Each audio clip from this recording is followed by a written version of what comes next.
Masyarakat perlu tahu bahwa investor asing saat ini banyak yang ambil dolar untuk keluar dari Indonesia. Itulah mengapa Ibu Menteri mengatakan dolar bisa ke 20.000. Dolar bisa ke 20.000 menjadi judul di banyak media kemarin. Alah kok gitu sih ngomongnya? Jangan jujur-jujur lah, kalian sendiri yang mengambil keputusan yuanisasi, berkiblat ke Tiongkok. Ini reaksi pasar, reaksi pengusaha swasta internasional. Yuan adalah mata uang yang menguasai 2% peredaran mata uang di dunia. Yen Jepang masih 4% alias 2 kali nilai yuan atau 2 kali yuan beredar. US dollar merupakan 70% mata uang transaksi internasional. Kok bisa kita mau bekerja sama dengan mata uang yang tidak multi currency kayak gitu? Terus di posisi kita defisit jauh lagi. Kalau deket-deket masih oke lah. Pasti sudah pada mikir matang dong ya, untung ruginya yuanisasi. Dulu ekspor Indonesia ya enaknya dapat dolar karena bisa dipakai buat belanja ke negara lain. Sekarang dipaksa bolak-balik ke Tiongkok yang akan membuat devisa Indonesia bisa susut 30% loh. Jadi Indonesia kayak jadi provinsinya Tiongkok. Dipaksa muter-muter di dalam negeri dalam tanda petik atau menjadi bagian dari konsumsi domestik yuan.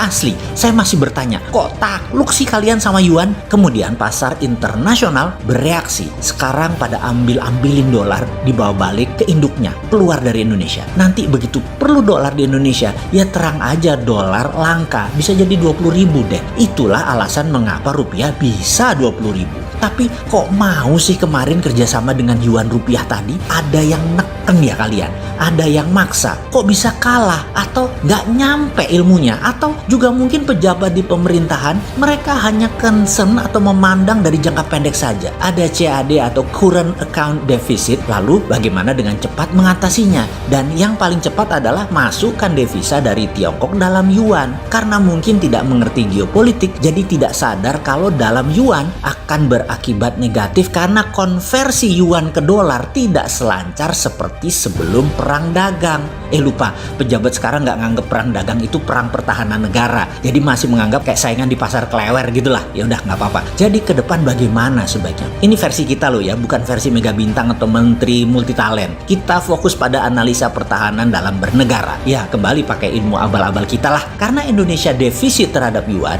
maka nilai yuan lebih kuat dan bisa ditekan rupiahnya. Jadi bukan dolar saja yang akan ke 20.000 alias 20% rupiah terdevaluasi, tetapi terhadap yuan juga bisa sama. Secara perlahan rupiah terhadap yuan akan merosot juga nilainya bisa 20% dalam 2 tahun ke depan alias yuan menguat, rupiah melemah. Dan ini memang strategi Tiongkok untuk bisa membeli bahan baku dari Indonesia jadi murah. Sampai habis itu tanah air Indonesia dan pasti habis. Datuk Maringgih dilawan. Sudah berapa kali kita katakan Datuk Maringgih mau Siti Nurbaya, bapak ibunya Siti Nurbaya dikasih uang pinjaman hambur-hambur. Tiongkok mau Siti Nurbayahnya Indonesia yaitu sumber daya alam, dikasihnya pejabat harta berlimpah-limpah yang bikin gelap mata. Anak gadis pun dijual. Begitukah cara kalian bernegara wahai bapak ibu Siti Nurbaya? Kemarin Datuk Maringgihnya IMF, sekarang obor. Tak belajar kalian itu ya? IMF dengan global bondnya Indonesia perlu dolar, sementara deal dengan Tiongkok anti dolar, dedolarisasi alias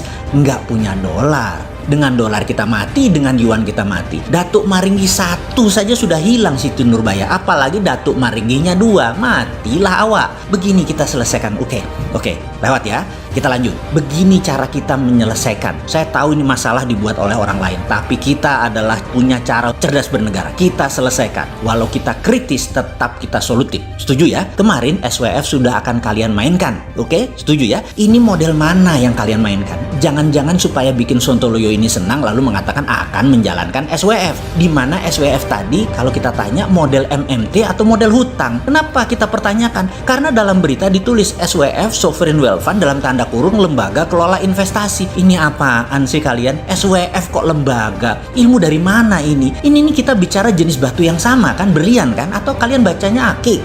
Ya beda kalau ngomongnya akik. Asli deh, kayaknya ini bukan berlian yang kita omongin. SWF itu instrumen, ngerti instrumen? Duh, saya senewan nih kalau bernegara mesti ngajarin lewat sosial media karena akses ditutup untuk bosman ke RI 1. Asli ditutup. Data ke RI 1 pastinya bosman itu makhluk hina, anak yatim, miskin ilmu, cari jabatan, cari pansos doang.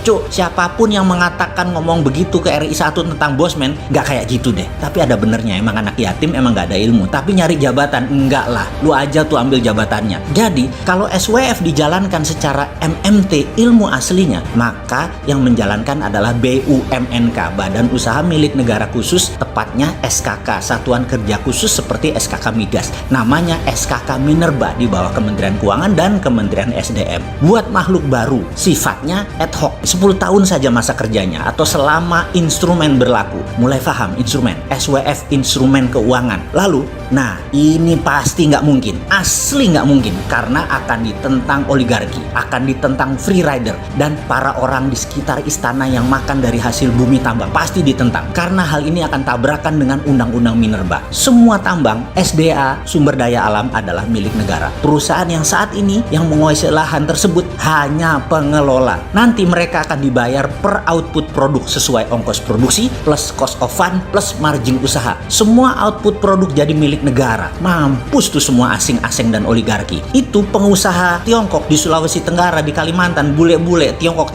cabut balik kandang. Perusahaannya tidak boleh memiliki lahan lagi, hanya pengelola tambang. Nggak ada yang namanya ambil saham 51% ala-ala Freeport. Ngapain bayar? Biar aja 100% mereka yang punya Freeport, tetapi produknya 100% punya Indonesia, dan mereka dibayar bukan pakai harga komoditas, tapi pakai biaya ongkos produksi. Ambiar itu semua pengusaha tambang asing di Nusantara. Kalian sekali lagi dibayar pakai ongkos produksi, bukan dibayar pakai harga komoditas. Ngerti? Dan pejabat harus ngerti apa itu SWF.